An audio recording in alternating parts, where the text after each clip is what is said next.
Hello again. This is take three, or the third sort of attempt at a bit of a talk about the creep of corporatism and the CEO culture, because the first two attempts, which were yesterday and the night before,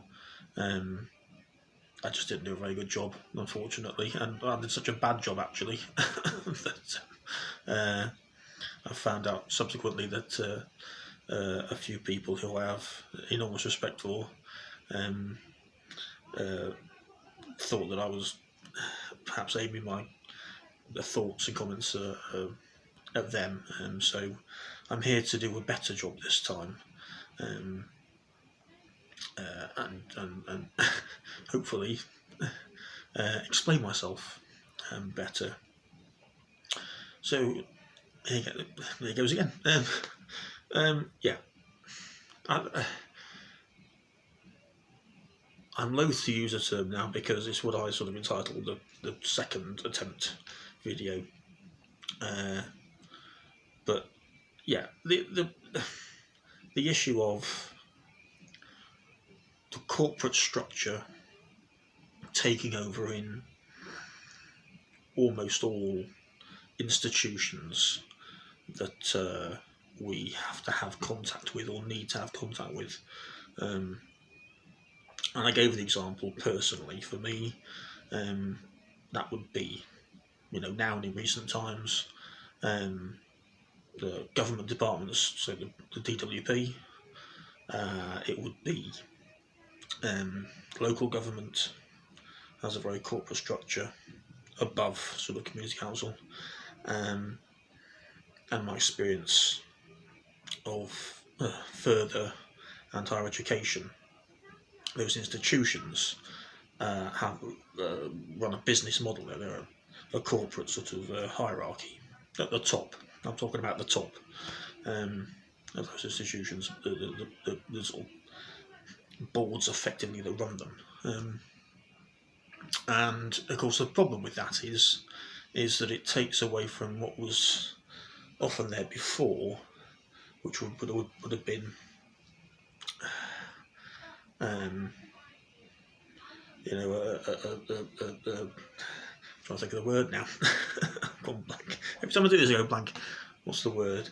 Which would have been a non-cabinet, a non-corporate, more democratic decision-making process, less business-like, less finance-oriented and outcome-oriented. And I understand the need for that, of course, because if you're running a business, that's and you're competing with other businesses in this system we have, then you have to do that. But it's certainly crept into things that I personally would think or hope wouldn't need to go down the corporate sort of structure route. This has certainly happened in local government, where you have cabinets now, and lead members in cabinets, whereas before much more of the decision making would have been made by the council in entirety. All of the elected representatives of that area, rather than a small cabinet. So I find that problematic. And again, going back to the university, I'm trying to be clear about my thoughts on university over the past 10 years, and not just one, but a number of universities. Of course, they're now competing with one another, like a business, I suppose. Most of them have adopted corporate sort of hierarchies at the top. Obviously, because of the whole tuition fee reintroduction 10 years ago, we're paying. I've paid. I've had to take out loans, one way or another, not just student loans, actual loans to pay for my undergraduate degrees, masters, and now my postgraduate research degree that I'm on. So effectively I'm a paying customer as far as the sort of finance hierarchy, top hierarchy are concerned. I'm not talking about obviously the sort of the front-facing actual people that deliver all of the education at these institutions, but the people in charge of these institutions treat them, in my experience, like a corporation, basically. Obviously, the role of business and private finance and things have also crept in, which I find, and I know many of us find extremely unhelpful and worrying, actually. And so what's the problem with all this? And of course, with things like the Department of Work and Pensions, etc. So you say, what's the problem with this then? Surely that's the most efficient way of doing it, and if all these things are in competition with one another in the system we have, well, the problem is, of course, is that what's been going on for 10 years, or more than 10 years, since 1980, the country has become twice as wealthy, but also deprivation has doubled in the same period. So obviously that tells you there's a problem with how the system's being administered. How the money's being administered socially, and then that's before what's happened with the COVID crisis, before the economic fallout with the COVID crisis. I know many of you and I are now having to struggle with as well. So the problem is the corporate top-down model doesn't have the flexibility most of the time, doesn't have the willingness most of the time, isn't able most of the time to respond to the amount of need that's on the way and already here in some senses. Now this is what I've been partly what I've been sort of banging the drum about and against for 5-6 years now, heavily involved in local politics, 3.5 years as a councillor here. I don't believe the top-down model works for the people that are at the bottom, that are down. Obviously can work for the people at the top, the CEO sort of level, CEO class. I'll give a good example of our local hospital. I think the current CEO, or the last one, I'm not sure if he's moved laterally straight from being in charge of North Wales Police straight into being CEO of the health board, the NHS trust here, that hospital. Now, of course, the problem there is, okay, he's worked at CEO level, this person, but what has he brought with him after a lifetime of policing sort of upper echelon work into public health?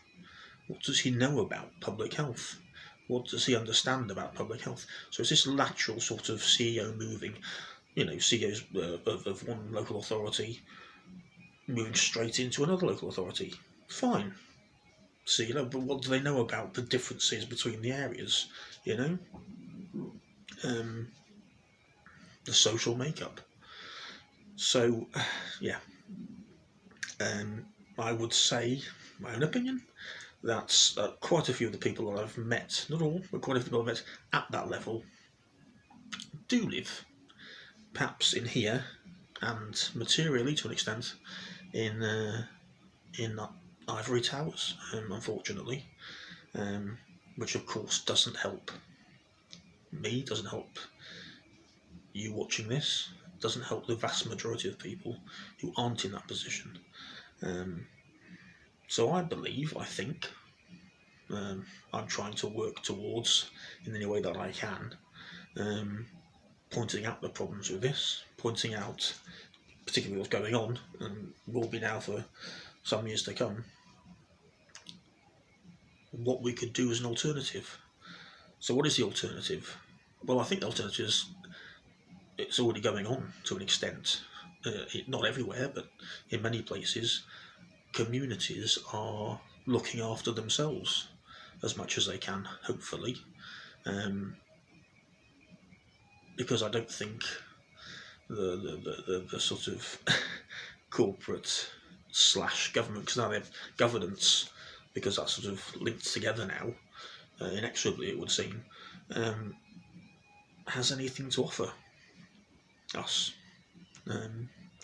Community, one-to-one, personal, cooperation, involvement, and most importantly, at this level, the level of bottom, caring about where you are, caring about where you live, caring about not just your family but each other's sort of families and your actual community, is the only workable, obvious remedy.